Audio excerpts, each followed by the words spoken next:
Depuis toujours, ce rêve de créer des retraites holistiques m'habite. Il a commencé à germer lors de mes voyages à Dubaï, alors que je participais à des retraites. J'étais souvent la seule femme noire et je ressentais ce décalage énergétique. On ne parlait pas de ce qui résonnait profondément avec mon africanité. Les autres femmes me percevaient comme une sorte d'exotisme, pensant que j'avais une connaissance innée supérieure, alors que ces savoirs sont simplement ceux dans lesquels j'ai grandi. Et c'est là que cette graine s'est plantée en moi. Un jour, je créerai mes propres retraites où les femmes pourraient être pleinement elles-mêmes sans avoir à s'expliquer. À Dubaï, j'étais entourée de working women, des femmes qui, comme moi à l'époque, étaient constamment dans leur énergie masculine. Elles travaillaient dur, sans relâche, toujours sur leur garde. Et c'est là que j'ai compris l'importance de ces retraites. Un espace sacré pour ne pas se perdre dans le tourbillon du monde des affaires, pour revenir à soi, se ressourcer. Car dans ce monde, il faut sans cesse puiser dans son énergie masculine, ce qui parfois ce qui peut parfois nous éloigner de qui nous sommes au fond. C'est ainsi que je me suis lancée dans les retraites, car moi aussi, en tant que working woman, j'avais besoin de ces moments pour me reconnecter à ma véritable essence.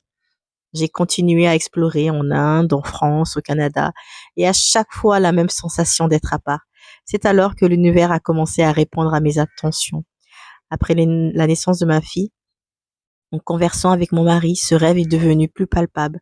Voyager, offrir des espaces sacrés où les femmes pourraient venir se reconnecter à leur essence. Un jour, une amie d'enfance m'a parlé de sa vie au Maroc. J'ai ressenti l'appel. La France n'était plus en résonance avec l'être que j'étais devenu, ni avec la maman que je devenais. Alors nous avons suivi le flux et nous sommes partis.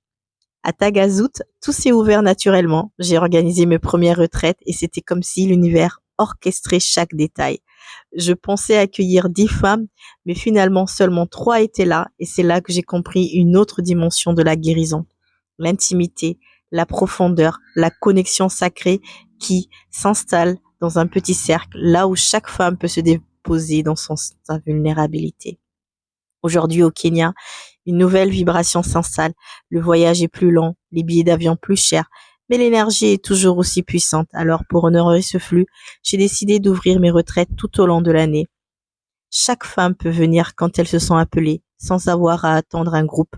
L'espace est là, prêt à l'accueillir, comme un temple énergétique dédié à sa guérison. Ce que je propose aujourd'hui, c'est exactement ce que j'aurais aimé trouver à l'époque.